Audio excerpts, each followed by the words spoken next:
Hello friends, तो शुरू करते हैं आज के नए क्वेश्चन के साथ, जो कि है टू चेक इफ प्राइम और नॉट। सो इस क्वेश्चन को करने से पहले एक बार हम प्राइम नंबर का कॉन्सेप्ट जान लेते हैं कि प्राइम नंबर्स कौन से नंबर्स होते हैं। सो प्राइम नंबर ऐसे नंबर होते हैं जिनके दो फैक्टर होते हैं, एक 1 या फिर वो नंबर खुद। फॉर एग्जाम्पल 2 एक प्राइम नंबर है, तो इसके दो फैक्टर होते हैं, एक 1 और एक वो नंबर खुद यानी 2। एक और एग्जांपल ले लेते हैं, जैसे 3 भी एक प्राइम नंबर है, इसके भी दो फैक्टर होते हैं, एक 1 और एक 3 खुद। सो अब हमने प्राइम नंबर का कॉन्सेप्ट जान लिया है, तो हम वापस चलते हैं अपने मेन क्वेश्चन पर, जो कि है टू चेक इफ प्राइम और नॉट। सो इस क्वेश्चन में यूजर हमें एक इनपुट देगा n, और हमें बताना होगा कि वो जो n है वो एक प्राइम नंबर है या फिर नहीं। तो देखते हैं हम इसे कैसे कर सकते हैं। सो जैसा कि हमें पता है कि कोई भी नंबर n होगा, उसके दो डिवाइजर तो होंगे ही होंगे, एक 1 और एक वो नंबर खुद। अब बस हमें ये देखना है कि किसी भी नंबर के 1 और n के अलावा और कोई डिवाइजर हैं या फिर नहीं। अगर किसी भी नंबर के 1 और n के अलावा अगर और कोई भी डिवाइजर नहीं है, तो हम कह सकते हैं कि वो हमारा एक प्राइम नंबर है। और अगर उस नंबर के 1 और n के अलावा भी और कोई डिवाइजर हैं, तो हम कह सकते हैं कि वो नंबर हमारा प्राइम नंबर नहीं है। सो अब हम ये चीज़ कैसे कर सकते हैं। सो हमें बस ये देखना है कि 1 से n के बीच में जितने भी नंबर आ रहे हैं, अगर इनमें से कोई भी नंबर n को फुली डिवाइड कर देता है, तो हम कह सकते हैं कि वो नंबर इसका डिवाइजर है। तो हम कह सकते हैं कि ये नंबर हमारा प्राइम नंबर नहीं होगा। यानी कि 2 से लेकर n-1 तक अगर ऐसा कोई भी नंबर आ रहा है जो इसे फुली डिवाइड कर दे रहा है, मतलब उसका 1 और n के अलावा और भी कोई डिवाइजर है, तो हम कह सकते हैं कि ये नंबर हमारा प्राइम नंबर नहीं है। सो हमें बस यही चेक करना है। इसके अलावा अगर हमें यूज़र इनपुट में n की वैल्यू 1 दे देता है, तो हमें पता है कि 1 is neither a prime number and not a composite number. So अगर यूज़र हमें n की वैल्यू 1 देता है, तो हम डायरेक्टली ये प्रिंट करा सकते हैं कि 1 हमारा प्राइम नंबर नहीं है। सो चलिए एक बार इस लॉजिक को कोड करके देखते हैं। तो सबसे पहले क्या होगा, एक वेरिएबल n हम डिक्लेयर करा लेते हैं, फिर हम इसे यूज़र से इनपुट ले लेते हैं। उसके बाद यहाँ पे हम एक बूल वेरिएबल लेंगे, फ्लैग, जिसे हम इनिशियलाइज करा लेंगे अभी 1 से। अभी हमें आगे कोड में पता चल जाएगा कि हमने यहाँ पे ये फ्लैग वेरिएबल क्यों इनिशियलाइज कराया है। अब यहाँ पे हम एक चीज़ चेक कर लेते हैं कि अगर हमारे जो n है, जो हमने यूज़र ने इनपुट दिया है, अगर इसकी वैल्यू 1 है, तो हम यहाँ पे डायरेक्टली प्रिंट करा सकते हैं कि ये हमारा प्राइम नंबर नहीं है, नॉट अ प्राइम नंबर।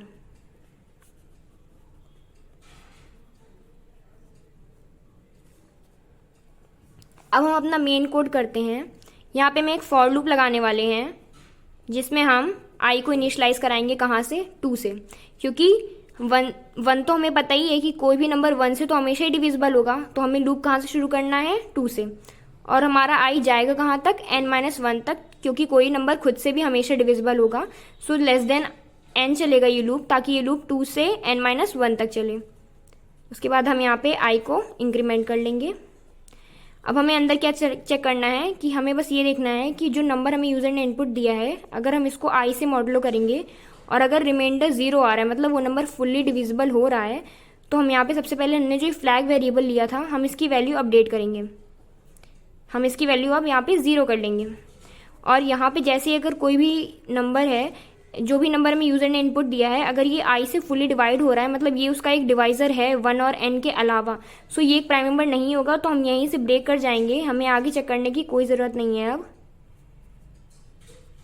और हम इस फॉर लूप को भी ओवर कर लेंगे, तो हमारे फॉर लूप भी यहाँ पे कंप्लीट हो गया है।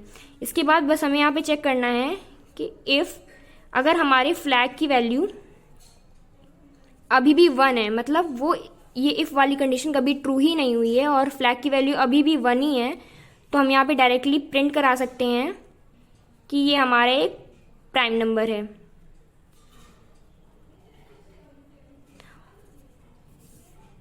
और अगर ये कंडीशन ट्रू नहीं है, मतलब एल्स वाले पार्ट में, हम यहाँ पे प्रिंट करा सकते हैं कि ये हमारा प्राइम नंबर नहीं है।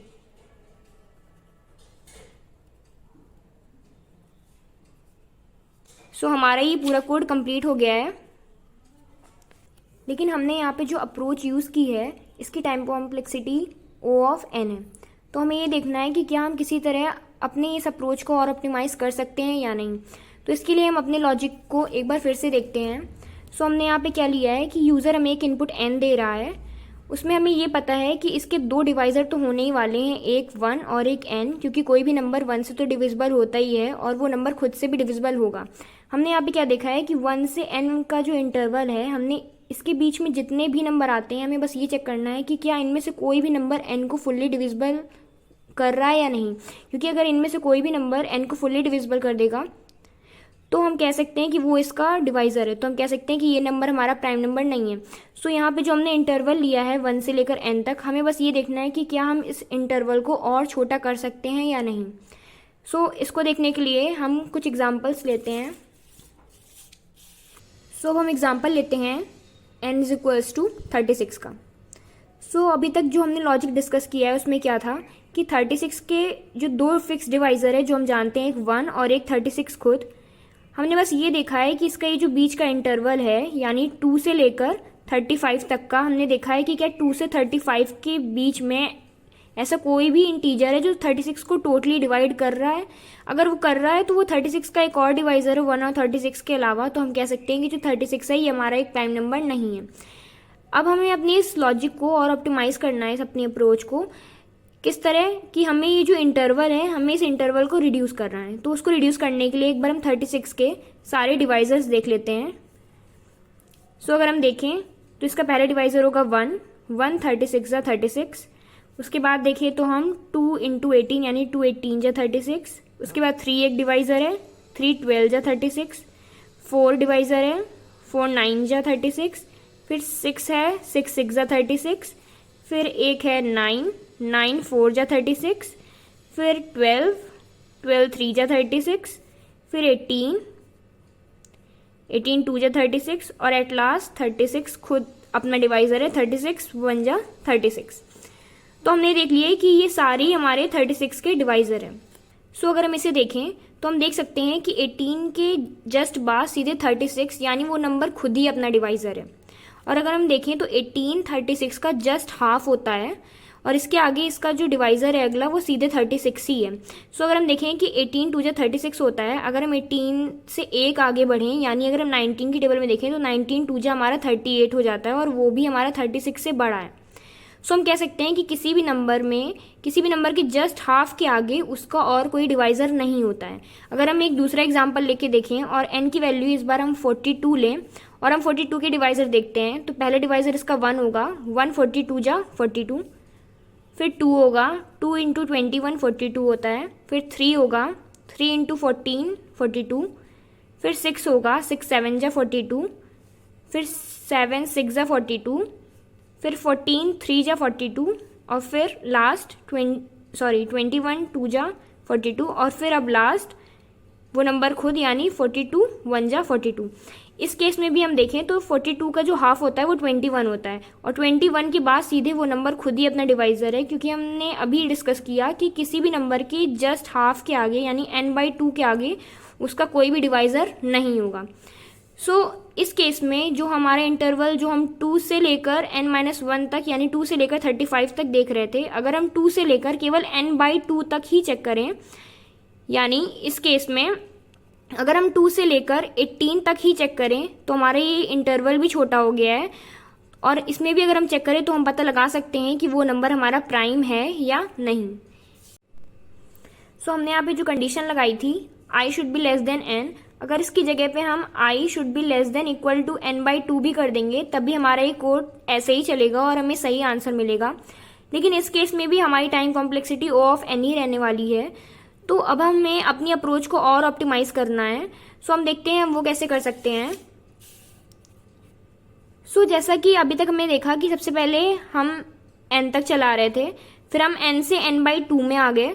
अब हमें देखना है कि हम और कैसे ऑप्टिमाइज कर सकते हैं। तो एक बार हम n/2 से √n तक जाके देखते हैं कि क्या ये हमारे प्रॉब्लम का सॉल्यूशन हो सकता है या फिर नहीं। सो अगर हम अपने इस एग्जाम्पल में देखते हैं, सो अगर यहाँ पे हम √n की वैल्यू निकालेंगे सो वो 6 होगी। तो अगर हम यहाँ पे 6 के अराउंड देखें तो हम देख सकते हैं कि 6 के अराउंड जो ये डिवाइज़र के पेयर लिखे हुए हैं ये एक दूसरे के जस्ट रिवर्स हैं। जैसे कि ये 4 9 × 36 और यहाँ 9 4 × 36। ये 3 12 × 36 और ये 12 3 × 36। ये पेयर देखें तो ये 2 18 या 36 और ये 18 2 या 36 और ये हमारा जो आखिरी पेयर है 1 36 या 36 और ये 36 1 या 36। सो ये एक दूसरे के जस्ट रिवर्स ही लिखे हुए हैं। सो बजाय 1 से n तक लूप चलाने के अगर हम 1 से रूट n तक भी लूप चलाएंगे तब भी हमें पता लगा सकते हैं कि ये हमारा गिवन नंबर ये हमारा प्राइम नंबर है या नहीं, क्योंकि अगर हमें चेक करना है कि उस नंबर के 1 और n के अलावा और कोई डिवाइज़र है या नहीं, सो वो डिवाइज़र उसके 1 से रूट n तक भी ज़रूर हमें मिल जाएंगे उनमें डिवाइज़र, जिससे हम ये पता लगा सकते हैं कि वो नंबर हमारा प्राइम नंबर है या नहीं। सो इस केस में हमने अपना ये जो इंटरवल है इसे और छोटा कर लिया है, अब हम केवल रूट n तक ही चला रहे होंगे। सो अब हम अपने इस कोड में भी यहाँ पे जो हमने ये देखा था, अगर इस जगह पे हम कंडीशन चेंज करके ये लिख दें कि i should be less than equal to SQRT n यानी स्क्वायर रूट ऑफ n, तब भी हमारा सेम ही आउटपुट आने वाला है इस प्रोग्राम का। बस इस केस में अब हमने अपना इंटरवल और छोटा कर लिया है, हमारी यहाँ पे time complexity O of under root of n हो गई होगी। सो चलिए एक बार हम इसे कोड करके देख लेते हैं। सो हम आ गए अपने GFG पोर्टल पे, एक बार हम क्वेश्चन रीड कर लेते हैं। यहाँ पे क्वेश्चन बोल रहा है कि यूज़र हमें एक नंबर देगा n और हमें चेक करके बताना है कि वो हमारा नंबर प्राइम है या फिर नहीं। सो यहाँ पे बोल रहा है कि हमें 1 रिटर्न कराना है अगर वो हमारा नंबर प्राइम नंबर होगा, अदरवाइज हमें 0 रिटर्न कराना है। यहाँ पे जो हमारी n की वैल्यू है वो 1 से लेकर 10⁻9 तक कुछ भी हो सकती है। सो चलिए एक बार हम अपना कोड स्टार्ट करते हैं लिखना। तो यहाँ पे सबसे बेस कंडीशन लिखते हैं हम सबसे पहले कि अगर जो यूज़र ने हमें इनपुट दिया है n, अगर इसकी वैल्यू 1 होगी तो हम डायरेक्टली 0 रिटर्न करा देंगे, क्योंकि वो नंबर हमारा प्राइम नंबर नहीं होता है, तो हम डायरेक्टली 0 रिटर्न करा देंगे। हम आगे का कोड लिखते हैं। हम यहाँ पे अपना मेन फॉर लूप लिखते हैं अब, जहाँ पे हम i को इनिशियलाइज कराएंगे 2 से और फिर i should be less than equal to हमारा SQRT फंक्शन यानी स्क्वायर रूट ऑफ n और i को इंक्रीमेंट कर लेंगे। अब हम यहाँ पे कंडीशन लगाएंगे चेक करने के लिए कि क्या हमारा जो नंबर है उसका 2 से स्क्वायर रूट n तक कोई भी ऐसा नंबर है जो उसे फुल्ली डिवाइड कर रहा है या फिर नहीं।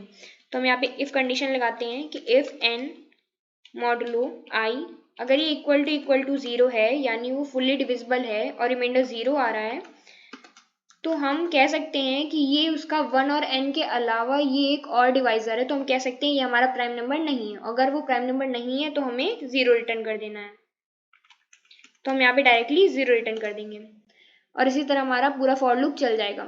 सो अगर हमारा पूरा फॉर लूप चल जाएगा और ये कंडीशन एक भी बार हिट नहीं होगी, मतलब उसका 1 और n के अलावा और कोई डिवाइज़र नहीं है, तो हम कह सकते हैं वो हमारा प्राइम नंबर है। तो ये फॉर लूप कंप्लीट होने के बाद वो रिटर्न कर देगा हमारा डायरेक्टली 1।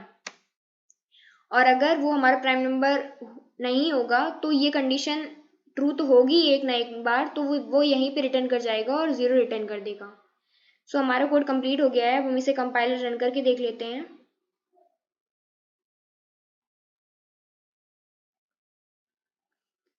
सो हमारा कोड सक्सेसफुली कंपाइल हो गया है। अब हम इसे सबमिट करा के देख लेते हैं।